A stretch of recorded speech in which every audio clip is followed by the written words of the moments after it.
Idea video इयत्ता पहिली आणि दुसरीच्या मुलांच्या मातांसाठी। नमस्कार, आजच्या मीटिंग मध्ये आपले स्वागत आहे। आशा आहे तुम्हाला मागच्या आठवड्याचा आयडिया व्हिडिओ आवडला असेल। चला आजच्या कामाची सुरुवात करूया। मागच्या आठवड्यातील क्रियाकृती आणि इयत्ता पहिली व दुसरीची वर्कशीट तसेच कागदाने फूल बनवणे या व्हिडिओवर आपले अनुभव नक्कीच सांगा। आता सोबत आणलेली वर्कशीट हातात धरून फोटो काढू, तोपर्यंत व्हिडिओ इथेच थांबवू। चला आता पुढील क्रियाकृती करू, जिचं नाव आहे काही करून पाहूया। मातांचे 2 गट करून त्यांना गोलात बसवा। मध्यभागी ग्लास ठेवा। जितके ग्लास असतील तितक्या गोट्या ठेवा। 1 2 3 म्हटल्यावर एका गटाला ग्लासच्या आत गोट्या टाकायच्या आहेत आणि दुसऱ्या गटाला ग्लास उलटा करून त्यावर गोट्या ठेवायच्या आहेत। जो गट सर्वात जास्त गोट्या ग्लासच्या आत किंवा वर ठेवेल तो विजेता असेल। ही क्रियाकृती पूर्ण होईपर्यंत व्हिडिओ इथेच थांबवून ठेवू। चला आता पुढील क्रियाकृती करू, जिचं नाव आहे काही नवीन शिकूया। गोष्ट क्रमाने लावल्याने मुलांची समज वाढते आणि त्यातून त्यांची विचारसरणी विकसित होते। चला या व्हिडिओद्वारे समजून घेऊया।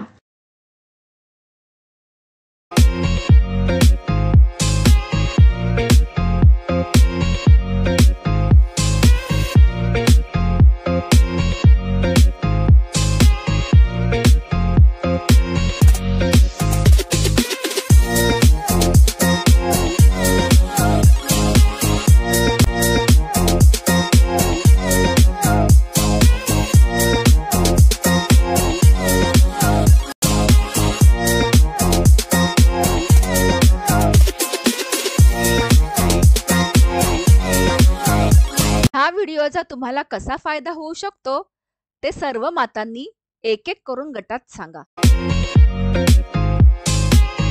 चला आता पुढील क्रियाकृती करू, जिचं नाव आहे घरी जाऊन मुलांकडून करून घेऊया। मुलाला कोणतेही पुस्तक किंवा वर्तमानपत्र द्या। मुलाला अक्षर कार्ड दाखवून दिलेल्या पुस्तकातून किंवा वर्तमानपत्रातून ते शोधण्यास सांगा। जसे ब अक्षर शोधल्यावर पेन्सिलने त्याभोवती गोल करा। ल प म देखील शोधा। त्याचबरोबर इयत्ता पहिलीची चित्रात कोणती घटना घडत आहे ते सांगून वस्तुपात्रांचे नावे लिहिणे आणि इयत्ता दुसरीची चित्र पाहून गोष्ट बनवून मोठ्यांच्या मदतीने लिहिण्याची वर्कशीट घरी मुलांसोबत पूर्ण करा। दिलेली क्रियाकृती आणि वर्कशीट सोडवण्यात मुलाला आनंद वाटला का? हा अनुभव आमच्यासोबत नक्कीच शेअर करा। आजच्या क्रियाकृती इथेच संपत आहेत। अशाच नवीन माहिती आणि क्रियाकृतींसह पुढील आठवड्यात पुन्हा भेटू। तोपर्यंत स्वतःची आणि मुलांची काळजी घ्या। धन्यवाद।